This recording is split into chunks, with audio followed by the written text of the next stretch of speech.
understand that as we speak, KMPDU's lawyer has moved to court to seek a review of the orders given by Judge Helen Wasilwa. What can you tell us about that?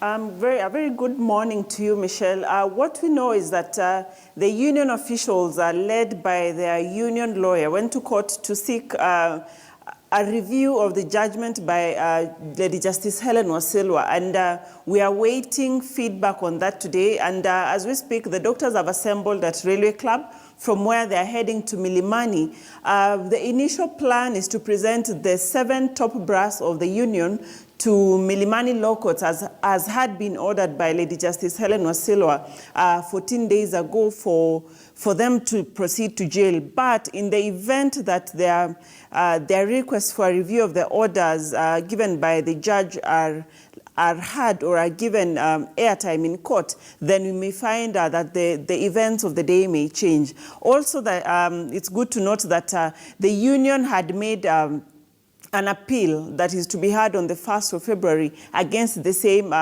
orders by Lady Justice Helen Wasilwa on this 1-month sentence by the union. But all in all, what we are sure of is that the union officials had prepared themselves to serve their jail term starting today. And as we have heard in the story that we filed yesterday, that they had gone through counselling by the Independent Medico-Legal Unit just to prepare them on what to expect in jail. So what we know is that the union officials are ready for either way, either going to jail to serve their 1-month sentence, or should the court hear their prayers, then there may be a review or an extension of more time for the union officials and the government to negotiate and bring this current impasse to a close. Michelle. Expected that by the lapse of the 2-week deadline that was given by the judge, the strike would have been called off by now. But in the last talks that the KMPDU officials had with the Ministry of Health, the CS Cleopa Mailu says that the doctors are frustrating all efforts to come to reach an agreement on this situation. Well, Michelle, on one side, the government is saying that the doctors are frustrating efforts. On the other side, the doctors are saying that the government is frustrating efforts. So it's really difficult to tell who is telling the truth or who is taking who for a ride.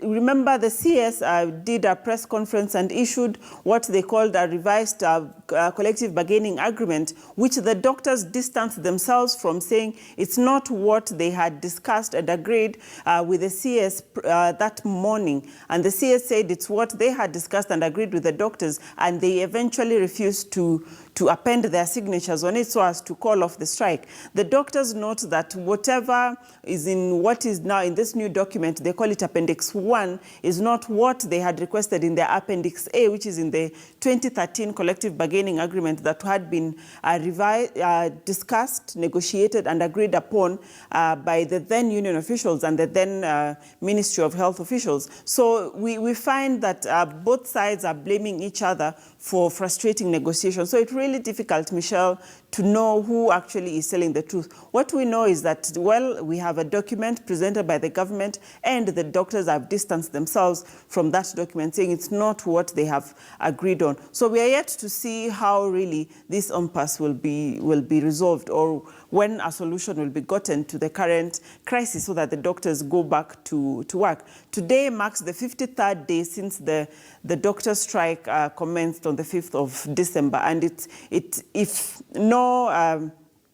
no solution is found, then we may find ourselves counting more days on the doctor strike. Michelle. And I mean, Dr. Masi, doctors have remained very adamant that they want nothing less than the implementation of the original CBA. But as the situation stands, 53 days later, it is becoming apparent that there may be need for a compromise from both sides.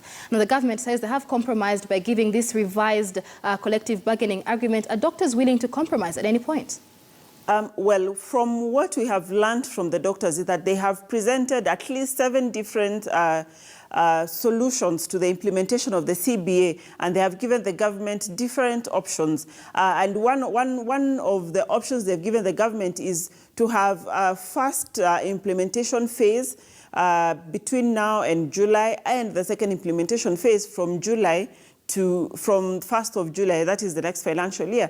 And in this implementation matrix by the doctors, they end up with what is in the collective bargaining agreement, which on a minimum is 325,000 Kenya shillings, which is a gross pay for entry-level doctors. But the government have maintained their offer, which is of 196,000 Kenya shillings gross salary for an entry point for the medical officer intern. So the doctors have accused the government of not listening to this compromise position which they have given to solve the impasse, and they've maintained that the government has maintained it's only one offer that they keep on giving them at different points and at some point putting it in the media. So the doctors have accused the government of not listening to the various ways in which they have suggested to resolve this crisis. They have also went ahead and agreed, or they had agreed to have the new salaries band by the Salaries and Remuneration Commission, where they have the doctors at band C and D. But this has also not been agreed, or rather has not been put to pen and paper by the government and the doctors. So there have been discussions. When they talk verbally, or when during negotiations there seem to be any headway, but when we finally get a document that is agreed upon, then one or the other party ends up disowning that document and saying it's not what they had agreed in their closed-door meetings, Michelle. So before I let you go, Doctor, should these 7 officials of the union actually go to jail in the course of the day, what does that mean with regard to the state of negotiations? Is there anybody else who can negotiate on behalf of the doctors?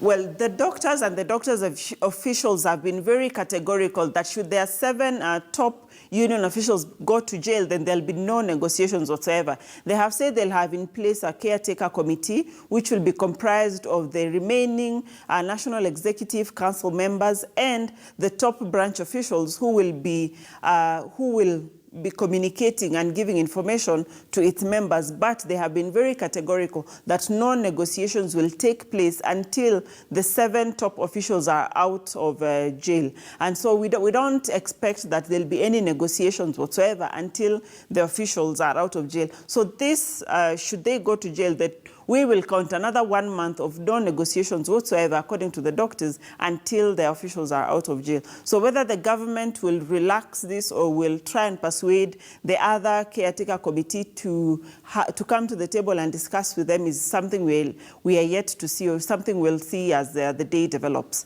Michelle.